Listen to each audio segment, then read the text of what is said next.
this computer.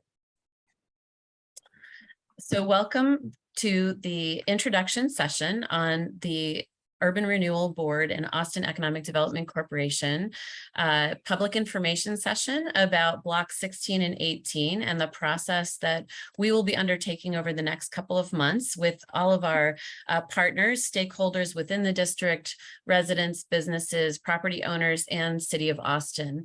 And so today, what we're mostly going to do is do a brief team introduction, some introduction about the site and the process moving forward.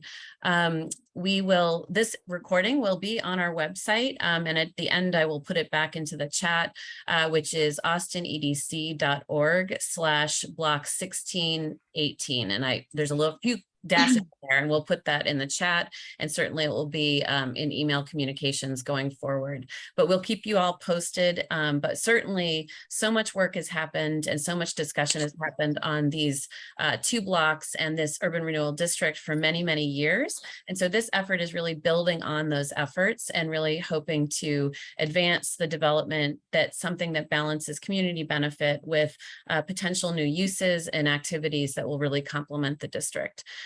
So I think what I'm going to do is have Ryan from Page, who's our planner and lead of our team, kind of open up the PowerPoint that is the presentation for today. And we'll start going into some of the details of where we're going from here.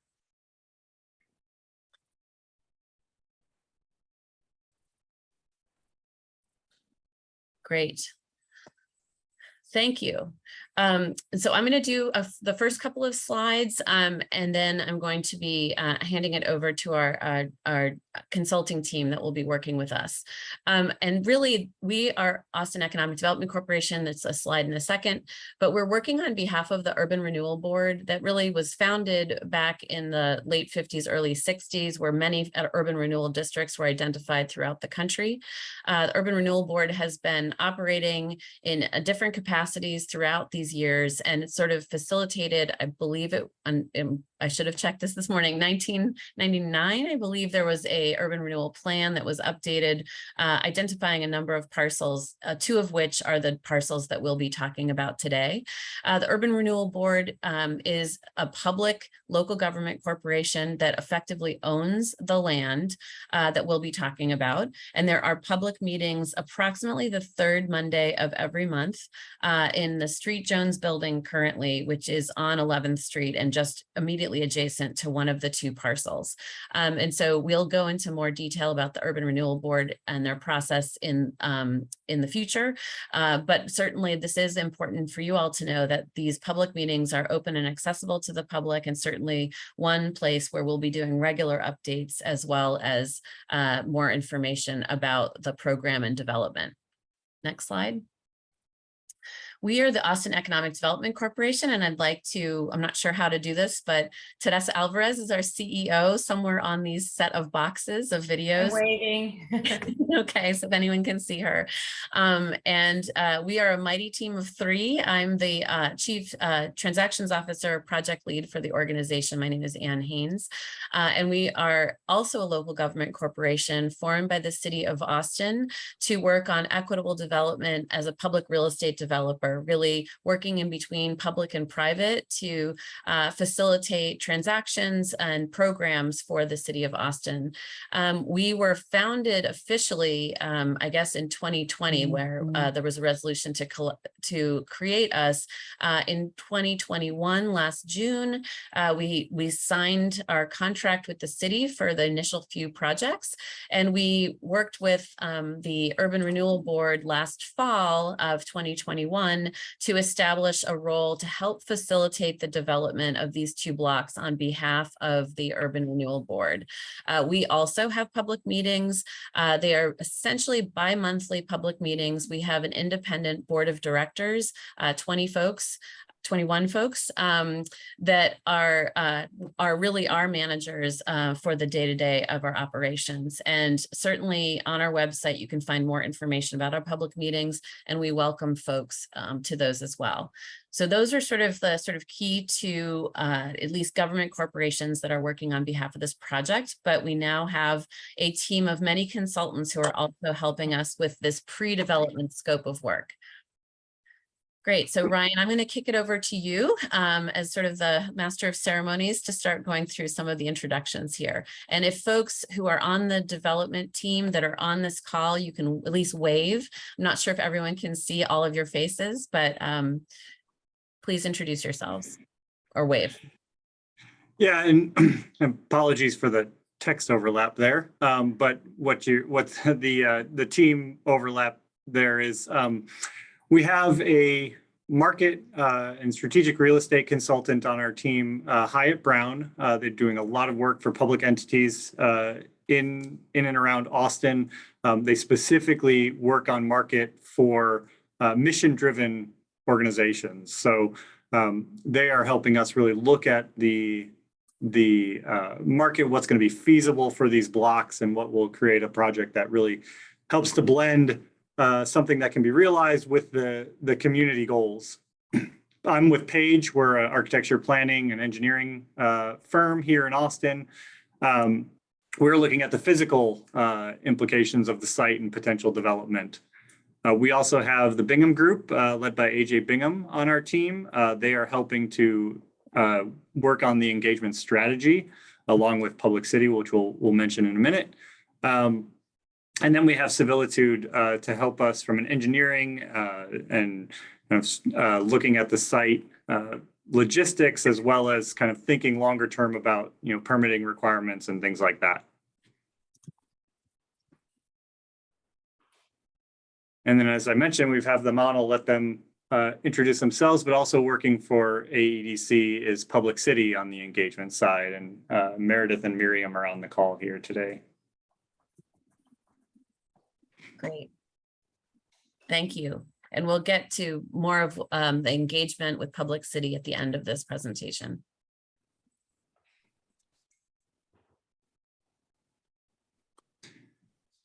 And so, Anne, I don't know if you want to jump in here a little bit, but we wanted to kind of talk about what our actual task is here. We want to be very clear. We're not designing a project here at this point. What we are doing is we're working to help AEDC facilitate a future real estate transaction. And as I mentioned, to help really understand what is feasible, what can logistically be realized.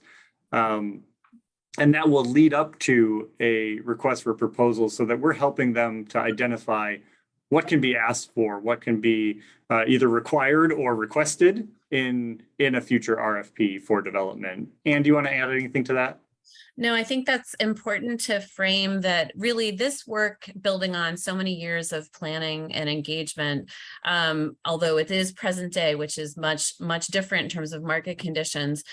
This process of pre-development is really important for us to understand and hear from the community. And we will have different types of community engagement sessions throughout the next couple of months, so that we can validate and understand how different types of uses on these two blocks will complement the neighborhood, provide the kind of uses on the site that people have been wanting to see for a long time, and really help secure, I would say, the identity and cultural heritage of the district, while making it very a really wonderful place to be in that district on 11th Street.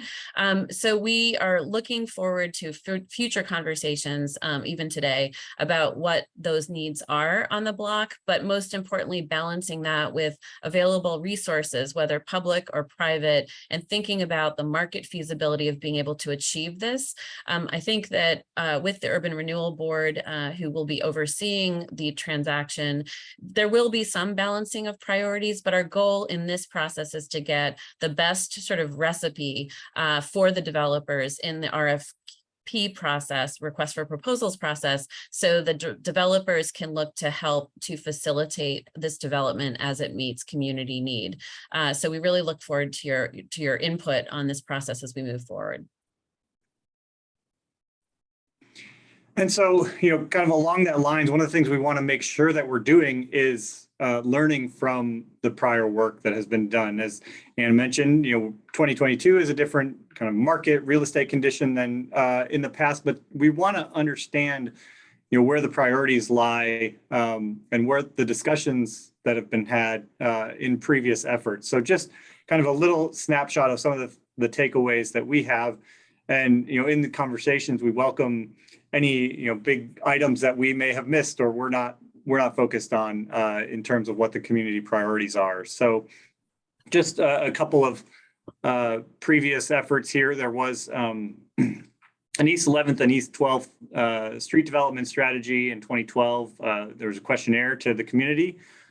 Some of the items that were really desired that came to the forefront in that study were small and neighborhood serving businesses, mixed use projects, local serving retail, and a grocery store or sit down restaurants on these sites. There was also a previous RFP in 2019 that had public comments on it. And these bullets here were some of the items that we saw really rise to the front in terms of what people were interested in at that time. Again, affordable grocery store, mix of uses, neighborhood serving retail, affordable housing, green space, green building, design compatible with the existing neighborhood, public performance space, and space for minority and women-owned businesses. So we see some similarities, some additional items there, but some similarities from that 2012 study.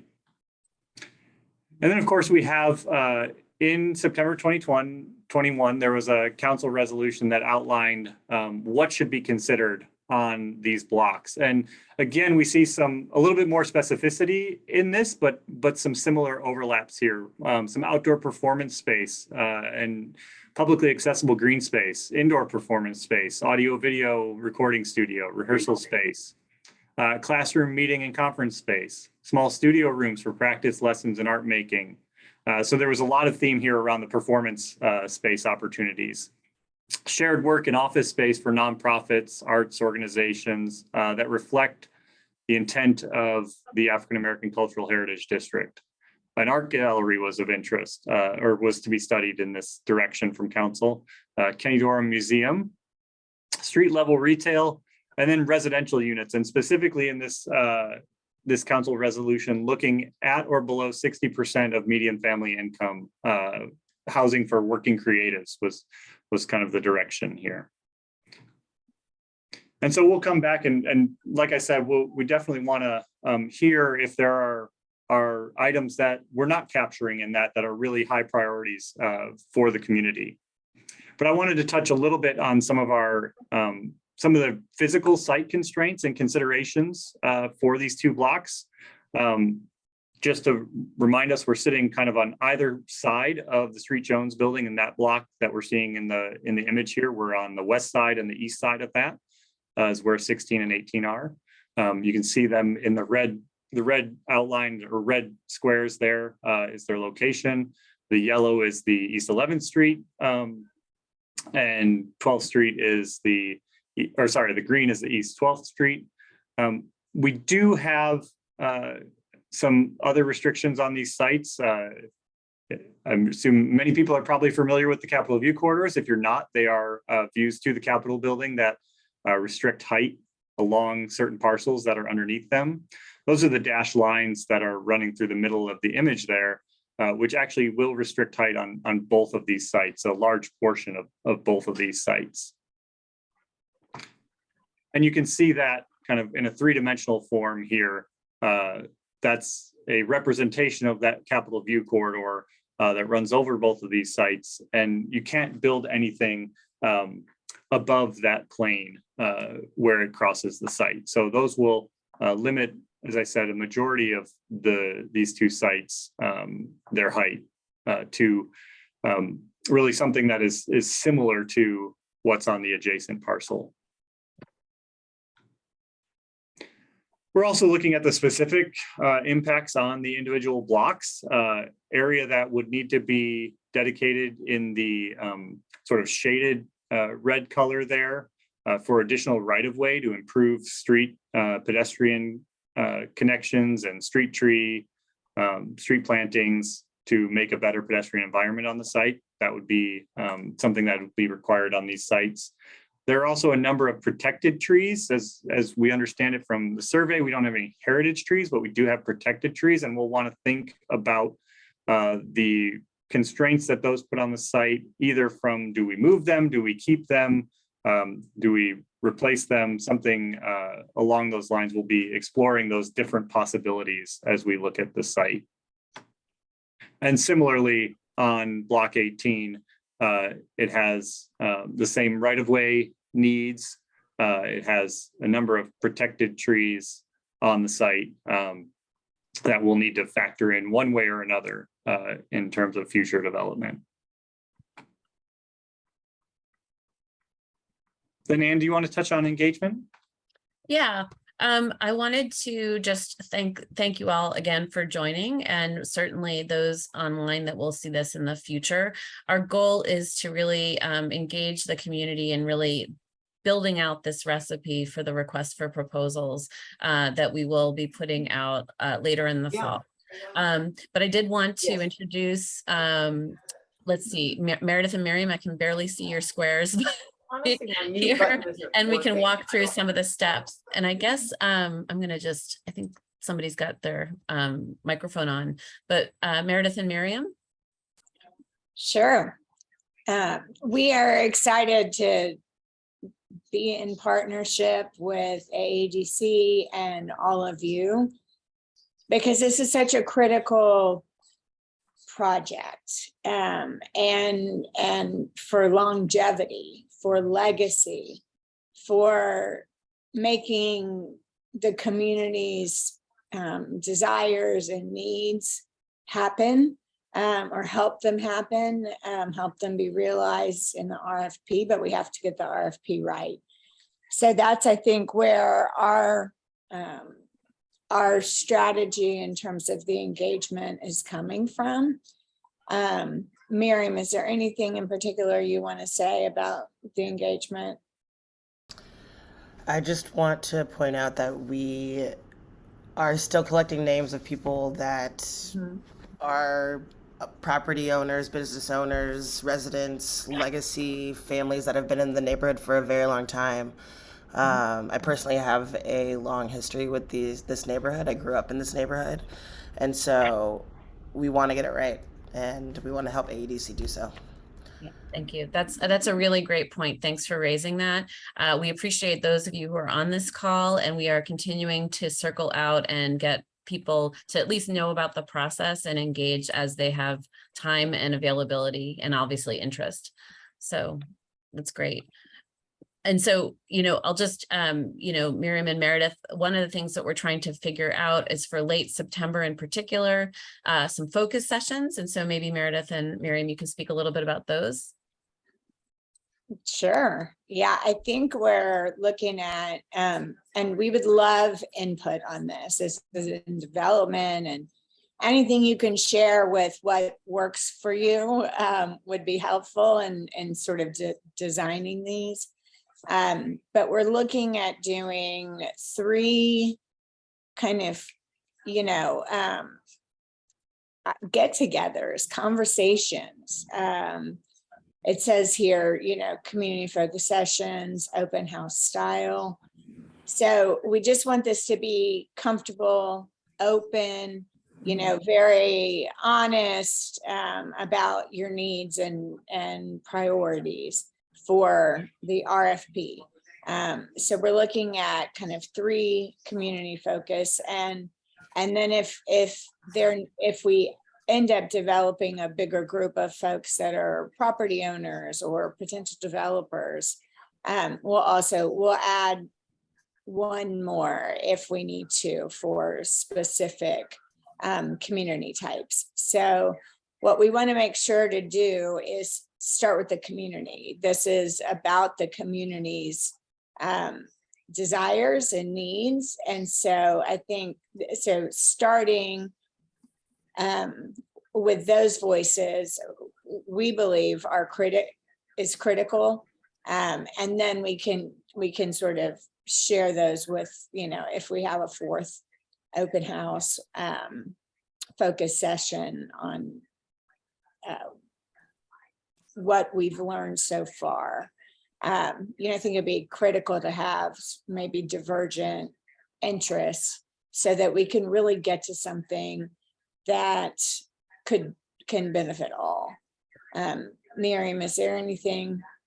Yeah, so also just want to point out that these sessions will be in the neighborhood on 11th Street. Mhm. So, Yeah.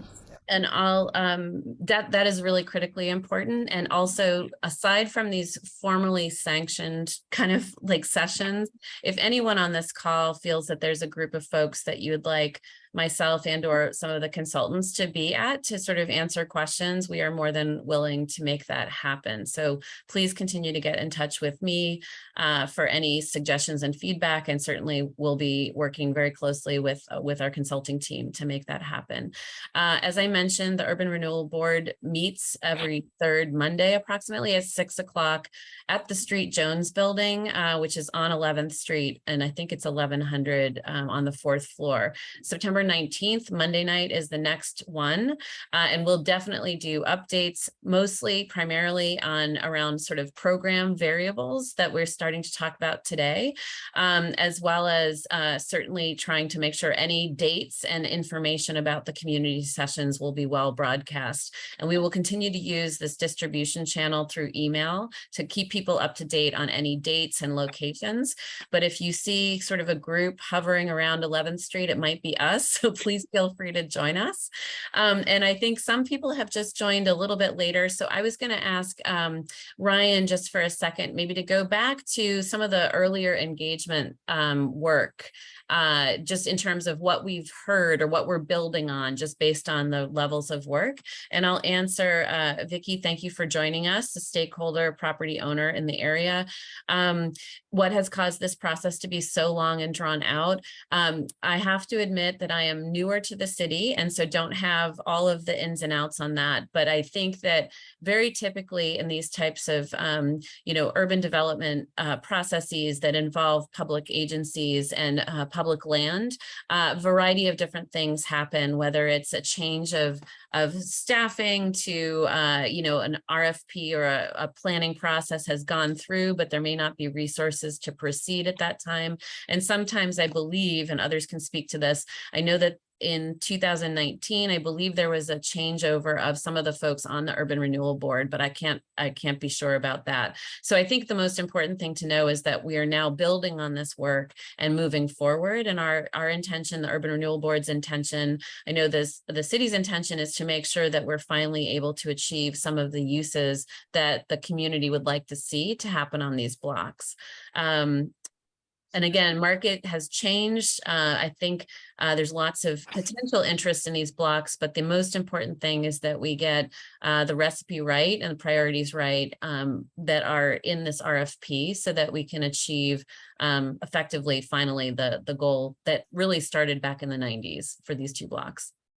So Ryan, maybe if you can go through this and the next slide, just to kind of say this is where we're starting from, but there were many other memos and other things that we have in terms of our archive, but these are the things that have surfaced to the top. We are certainly willing to consider all things that other people might have mentioned in the past. And I know from some community folks, they don't feel that necessarily all of the uses have been captured here. So this is our ears open to understand what people have been wanting to see. What complements other things? Go ahead. I'll just repeat some of these items, and I won't go through kind of bullet by bullet, but some of the highlights of what we're hearing. And as Ann said, we know that this is not the beginning of this effort. In 2012 was not the beginning of this effort, but just highlighting some of the things we've heard over the last kind of decade of work. Really the interest in having community businesses, neighborhood serving businesses on the site, interest in retail, specific mentions of restaurants, food service, grocery store on the site. And then, of course, just kind of picking out some of the other ones, affordable housing as, of course, at the forefront of interest for any housing that goes on the site. And then I would also note that there's been a lot of comments in different studies on having green space or gathering space for the community to come together. And then I'll just kind of go, the other slide that we had in here was on the council resolution from last year. And there was, as I mentioned before, there was a little bit more specificity to the types of kind of performance spaces and things that they wanted to be considered. But it does, at least in these studies, seem to align with the interest on the previous slide of having this community serving space, performance space, gathering space, museum space that would reflect the neighborhood, as well as shared work and office space that's also specifically targeted towards the neighborhood and reflecting the intent of the district. Again, residential units that are at an affordable level, 60% of the median family income here. So we see a lot of similarities here between these different studies, but as Ann mentioned, we want to know if there's specific things that aren't captured here that we're not showing and highlighting as community desires. Great, thank you so much, Ryan. What I'm going to do next is I'm going to, I guess we maybe go back to the full group and open it up for input, conversation, or recommendations for things to be looking at. And I am encouraging, I'm going to stop the recording. This will be on the website, so it's a short 25 minutes. And then this, of course, taking notes on any conversation that we have about any of the different uses. So we'll continue to keep a rolling list of input received from this process. So thank you very much. And for those of you who may watch this afternoon, the content at 5 o'clock will be the same. We're just wanting to make sure to get to people in different timeframes that they might be available. Thank you.